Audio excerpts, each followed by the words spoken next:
Hey guys, Ron and Debbie are back for another edition of Ask Ron. Okay, Ron, our first question is from Denise Rush from Charleston, South Carolina. Hey, Denise. Okay, this is regarding seller taxes and Service Member Civil Relief Act. Hey Ron, hope you're having a fantastic day. I have an axe deal brewing, but seller is military and he has two specific questions. Question number one. Will his taxes increase from 4% to 6% if he sells on a lease purchase? Well, first of all, if he puts a tenant buyer in the house, he hasn't sold anything until the tenant buyer cashes out.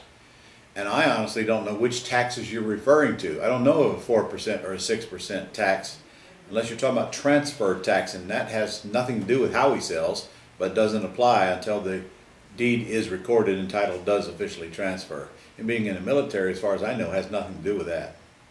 Okay, and his second question, how will selling on a lease purchase affect his rights with the Service Member Civil Relief Act? Well, if we're talking about a VA loan, if he sells on a land contract, if you look in the VA HUD requirement, in the VA requirements, it specifically states in there that they will not call the loan due if he sells it on a land contract. How that'll affect his benefits is that it will reduce the amount of the next house he can go buy with a VA loan. But A, he probably doesn't need a VA loan. B, he may not even be willing to go out and get another loan anyway. Besides, there's really nothing you can do about it one way or the other. It is what it is. If he wants to leave the loan in his name, then that's the way it's going to have to stay, and that will affect his ability to buy another house. And honestly, I'm not the expert on those VA benefits. That should be checked out by him, frankly, not you. Just tell him you don't know the answer to that question, and be best he get those answers himself before he decides whether he wants to sell you his house or not. Okay. Next question is from Richard Cox from Charlotte, North Carolina. Hi, Richard. And this is regarding his first deal. So he says, help, Ron. I'll try, Richard. He says some it's a folks doozy. are just beyond help, Richard. But never fear. They always serve as a warning to others. Okay, here's his deal. A woman owns two adjacent houses on the corner of a main intersection in a section of town that's turning from residential to retail. Okay. The two houses are older and have a combined tax value of $380,000. Tax value. Yes, Right. and he does say here in parentheses that he knows he shouldn't use tax values, but he can't get good comps because the area is changing so rapidly. Well, you can get good comps for houses now. Okay. Retail, I don't know. They're not doing much retail right now, so that's going to be difficult to get comps. But come on, you have a hard time convincing me you can't get good comps for houses. Okay. He said the woman has already turned down an offer of $1.6 million for the two lots because she wants to remain in the houses for 3 more years. Sure she has. She wants to sell the smaller of the two now. I do not have the cash or credit to buy either, but I have made a verbal offer to purchase for the asking price of $300,000. I have also offered to sign a purchase option, no payments on the house to be executed in 3 years for $600,000. Okay, here's what he had in mind. What I had in mind was to wholesale the smaller house now for $25,000 and assign the option contract to the same investor. In 3 years, the property may be worth even more, perhaps. All right, stop. Okay. Stop. Wow, I don't even know where to begin on this one. First of all, that 1.6 million crap she's telling you is just that crap. Please don't believe that. If she got a $1.6 million real offer, she'd have took it long gone, long since been gone, and could have easily bought another house with a fraction of the proceeds. Second of all, I highly doubt that the value is what you think it is on this property. I highly doubt it. In fact, I'm almost sure it is not. And for you to think that the one house is worth $300, yet you tell me you don't have any comps. It's just not good thinking. I have no way to help you with this till you tell me what these houses are worth as houses, and neither can anybody else. As far as the retail component goes, it's likely dead for several years to come. So the fact that that might be a place for a retail center in the future when the economy turns around, which could take years, has no bearing on what you do with that property now. It's only worth what it's worth as residential, and if she will not own or finance, there's nothing you can do with it. There's no way you're going to go cash her out of the house. So the biggest question you probably should ask her was, will you own or finance the house even if we can agree upon a price and terms? If you don't get a yes to that, the whole deal is dead. You're chasing rainbows here. I think there's probably about a 3% chance you're ever going to put a deal together on this property. There's just too many things that I don't like about this deal. So my suggestion, based on limited information that you gave me, was quit messing with this thing. Go find some houses that you can pick up quick $5,000, $10,000, $15,000 checks and create, and instead of creating costly entanglements that you're never going to get to the end. And I'm sure you're not going to take that advice, but based on what I hear, that's the best that I can tell you right now. Okay. All right, next is Ron. I bet he'll never put in another question, will he? Well, it was his first deal, Ron. Okay. You could have gone a little easier. Well, I could have been, all right, I was a little brutal. I hear you, a little brutal. Frankly, you need to get training. And if you had the training, if you've been to my boot camp, you wouldn't even be touching that thing without getting the front end basic simple facts first. And this is something we all tend to forget, guys. We have to have the basics before we can determine whether it's a suspect or a prospect. And one of the very first basics is the ARV. Without an ARV, all the rest of the information is irrelevant until we get an ARV. And I mean a real ARV. That's now, what's it worth in good condition, but not what it's worth after it's converted, because it is not converted. We don't even know if it's zoned. We don't even know if it's, might be someplace somebody might want to put a retail center someday, but if it's zoned residential now, it's worth residential. It's not worth commercial until somebody changes the use and does all the crap and spends all the money to get it there. But it's true, you'll find some sellers who think they're going to get retail value out of their property if it were retail when it's actually just residential. That's not all that uncommon. But hey, you know, I want to be skinny too, and so far I'm not getting what I want. So. Okay. All right. So, sorry for the brutality. Okay. Next is Ron Alumbaugh from California. Hey, Ron. I've been using a VA for about 2 months now. Okay. On one of your CDs, you said in 10 hours I should be getting an average of 15 leads. My VA is giving me 7 to 9 leads. She states nobody's answering. I have increased the area to LA, Riverside, San Bernardino, and Orange County.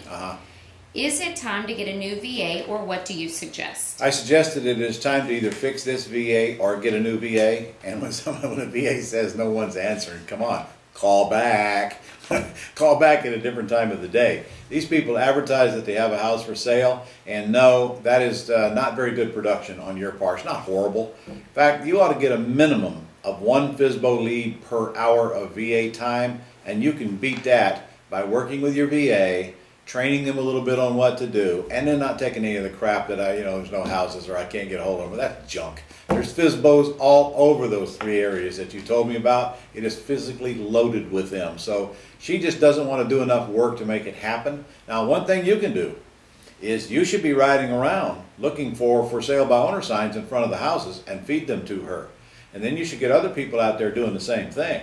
So the more help you give your VAs on properties to call, then the easier it is for them to do the calling, and then they don't have to spend a lot of time trying to get people on the telephone. Oh, it's true. You have to call back 2 or 3 or 4 times sometimes to get them. I always tell them 3's the max. If we haven't got a hold of them after 3 calls and we've left a message, my last message will be rather brutal, like my last answer to the previous question. I just simply tell them, look, this is my 3rd and last time to try to reach you on an ad that you ran that says you want to sell your house. If you have interest, call me. I won't be calling you again. And that's the kind of message I'd leave on that 3rd call. And that usually triggers a call unless they've sold the house. But no, your VA is not performing well enough, but hey, it's part your fault, it's part their fault.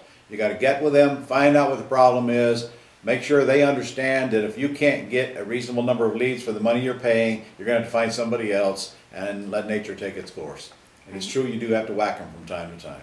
Isn't it true, Ron, that Kathy is Scott's 4th VA? Kathy is Scott's. Kathy is not calling FSBOs, though. Okay. Kathy is Scott's administrative VA. Okay. And we did go through 3 VAs to get one good one to call FSBOs, but the only reason that one is a good one is because Scott has spent a lot of time with them, training them and getting them to call. We actually get way more production than 1 per hour.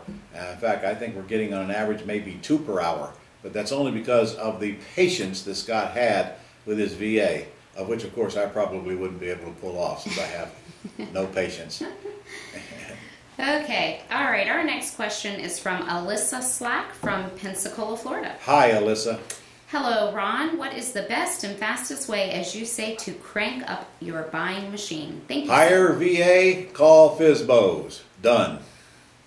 Oh. That is the fast and the bestest and the cheapest. Right there. Hire VA, call Fizbos. By the way, guys, I don't know if I should be telling you this now, but we here at Global are starting our own virtual assistant company. And in fact, Jennifer's got half the staff working on it right now. So I'm not ready to disclose this information yet, but soon we'll be providing and training your VAs for you right here in a central location so that we can give you what we know your VAs can do for you and make sure you get good quality service out of them. So stay tuned. That's just another one of the benefits that we're putting together to serve our customers. And boy, this one's a big one. This is so important to your success. We don't want to be in the VA business. I'll tell you that right now, but we're going to get in it just to make sure that you get these people to do this stuff for you, because I know that if we don't get you some help, there's a good chance you're not going to get it done. So help is on the way. Okay, Ron, our last question today is from Keena Johnson of Knoxville, Tennessee. Hi, Keena. Okay, her question is a little lengthy, so just bear with me. I am brand new at this, even though I have been a Gold Club member for months, but didn't really think this was real. But the more and more I read this info, the more I realize my dream of being an investor is just a get busy step away. That's pretty much true, Keena. After getting on my first conference call this past Monday, I realize I have no idea what I'm doing. Maybe not that bad, but pretty bad. So she goes on to give a little background information. She's mom of two kids. Okay, but we're going to have to skip that for the sake of everybody else. Okay. What's the question? What she has done, she said she bit the bullet and got a first house, an option, of course. It's been 6 months and she still has the house. The owner does not want to lease purchase anymore because she's scared of the person defaulting. Okay, well, you got the wrong seller to begin with. So okay. Let's ignore that one. That has nothing to do with moving forward. Okay, but she is in a contract with that person, so she's guessing. She said that the subletting was the only way I could see myself making any money because I, by mistake, allowed her to talk me into a contract that has the house priced too high to sell to anyone. Then you are correct. That is your mistake. Whack it, move on. You do not have to honor that agreement. Just tell her you're canceling it. There's nothing to do about it. I strongly suggest that you get into my Quick Start School as fast as you can. And if you can't do that, at least order my Control Without Ownership course. That'll give you all the tools and the information to get out here and do this right. And so you can get that first check for $5,000 within the next few weeks. If you do not get that material, there's very little chance you're going to pull this off. There's too much you got to know, and you got to have the right forms. But you got the right tools right here on the Gold Club site, but you don't know how to use them or when to use them. And please get the course.